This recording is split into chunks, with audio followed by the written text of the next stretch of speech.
So it's definitely going to be more of a race now against less of a race, but more of a competition then between the Soul Stealer and the Night Hound as he levels up.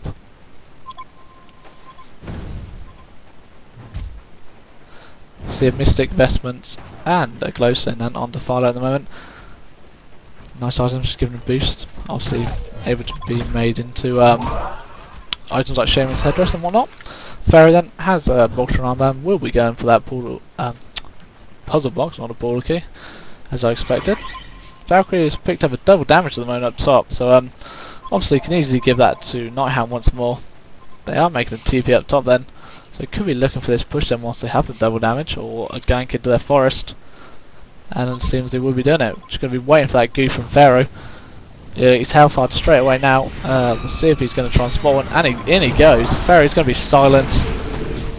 So I say Max silence, and Sliver's ultimate out there trying to chase up Call of the Valkyrie. He's going to be leaping in to chase and get the kill on Sliver. Sliver gets the kill. Swiftblade is going around trying to escape. Has his ultimate ready. Might be able to escape, but he does use his ultimate to try and get the kill. Might have got one in there, but fortunately Nighthound takes him down. Soulslit is out of the way. Not enough mana yet. Nighthound is invisible behind him, waiting. Has purged him. He's got a nice nullfire blade, but Pyro comes in behind. Arrow saves him on less than no HP. Valkyrie's got that double damage. Might try and finish off, and we're going to see the first genocide. Great ganking by LAO, using their advantage to full power and getting away with it. Just great play overall. Good couple of arrows there by Valkyrie on those long stuns, and Pharaoh initiated. Of course, Defiler and Nighthound dealing a lot of damage meanwhile. It's just a combination of ultimates. Magnus obviously wasn't able to get his off, and Slivers hastily had to get rid of his whilst chasing. I should say, get it right again, running away. And of course, once more, Swiftblade, just a bit like Sliver then, on the run, couldn't get the best of it. And unfortunately, they look like they might be getting on the back foot then, unless they can take the more of a defensive then, pressure some of these towers again, and get some of these ultimates off. But either way, LAO then, good job of getting it done. So we'll see if anyone can farm up again and who wants to take on the first offensive.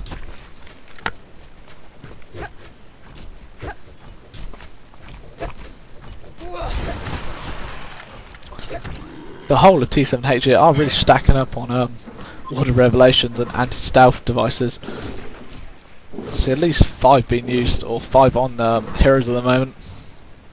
Really wanting to get rid of this Nighthound, being a right bane on them, getting them when they don't want to. But if they can catch him out of position, they went in front of him, and as soon as Nighthound gets revealed back onto it, take him out. But like now, he has been seen by T7H, and they were looking to try and get him again. But Valkyrie's incoming as well. There you go.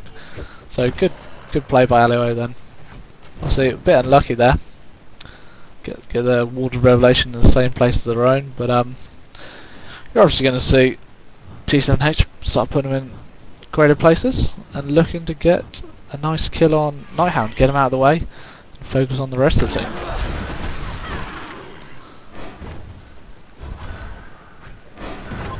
So a lot of these ultimates up then. Ferry's ready. Of course Valkyrie will be always with her arrows, and the rest of the team. So we'll see if they want to take a bit more ganking back into their forest.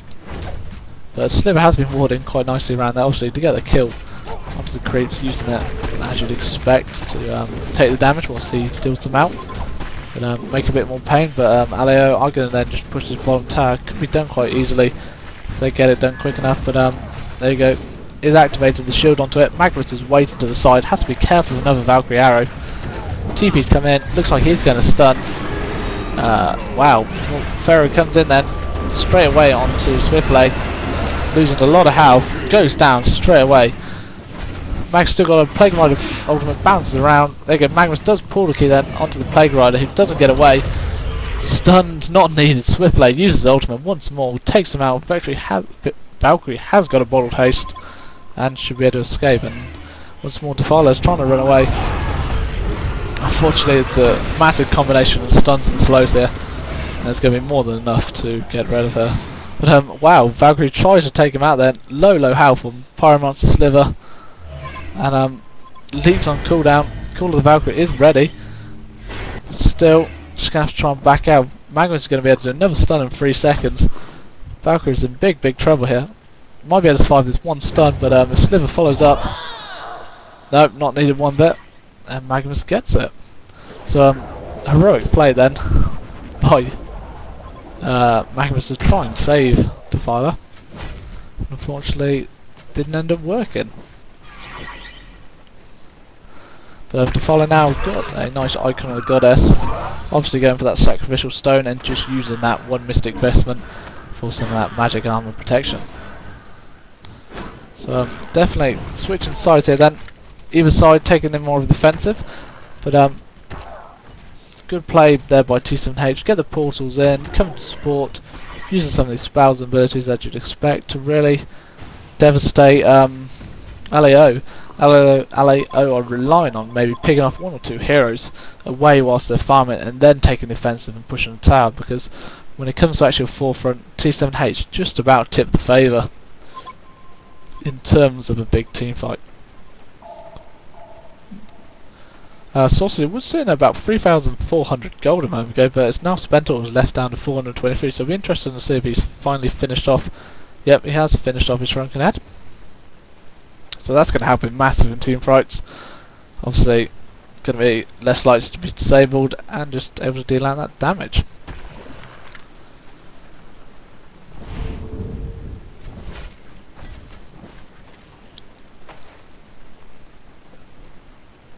It'll be interesting to see if anyone tries to go for Kong in a minute. Whilst the other side push back and a bit off placement, but still a very risky thing to do at the moment with t7h.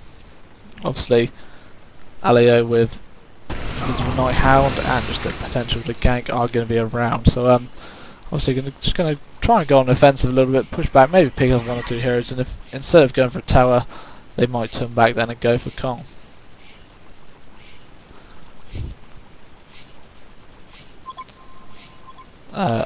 On their way to get Valkyrie at the moment, but done a good job, of course. Leaped into the forest deep and TPing away. Tower's going to go out quick enough. So dealing nice damage now, 215 at the moment. Going to take out some of these squishy heroes like Valkyrie and Plague a lot quicker. And also leave them in a better position. Seems it might be setting up a possible gank here. Magnus is hiding into the trees, waiting. You're going to see it with the water revelations. Might see a portal key come in soon. Nope. Just going to wait, just going to back off.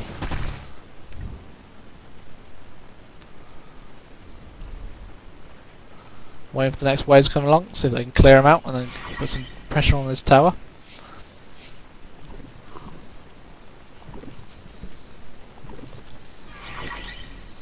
They have got that water revelation, they're waiting, trying to bait Nighthound to come up, make him reveal himself, let alone the rest of the team as well coming up. There you go, once again, stalemate occurred, push him back, just waiting, going to build up a nice chunk of wards. While themselves to deal out a lot of damage, quite terrifying sometimes when you're hanging around in it, you're in it for a couple of seconds too long and your health starts dropping pretty damn fast. Arrow goes off. But here we go then, t7h aren't backing off then. Not confident enough that they can take the victory out of that team fight, so just going to carry on. Get some farm up for the likes of Soul Stealer, and even Swiftblade of course. Once he gets his Runed Axe, which increases his damage output, going to make him a lot nicer because of the way Swift Slashes, you can do damage in between. And so, going to pay off a lot nicer for him if he can get that off it effectively. Fairy's about to bottle the invisibility though. Gets away with it, Magnus doesn't get there in time. Has seen him though grab it, so it might be a little bit wary now of an invisible Pharaoh prowling around. There you go, bottle it straight away. Could be in trouble here. Water revelations don't go down, they're going to be seen. Oh, great play there. Obviously having them prepared already for the Nighthound, and not even needed here. Might see Magnus portal key after Swiftblade, but arrow comes in. Doesn't matter. Magnus just picks up the bottle illusion, so there you go then. Good use of these water revelations. Get the job done. And once more though, Nighthound escapes from the target they